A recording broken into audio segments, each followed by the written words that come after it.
Ils dénoncent une situation explosive, des scènes de violence quotidiennes, des locaux complètement dégradés.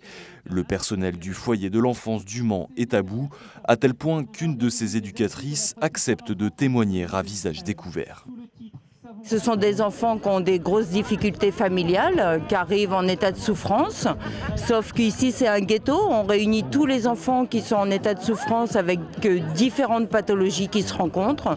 Donc c'est forcément explosif. Le sureffectif des enfants accueillis met encore plus en avant ce côté explosif qu'on peut rencontrer ici au quotidien. Donc ce sont au minima des insultes et au quotidien des coups, des agressions entre eux ou très souvent aussi envers le personnel. C'est pas simple d'être aujourd'hui devant un micro et de dénoncer toutes ces choses-là, mais c'est encore bien moins simple de cautionner ce qui se passe à l'intérieur. Cette mère de famille témoigne, son fils de 12 ans a vécu un enfer dans ce foyer.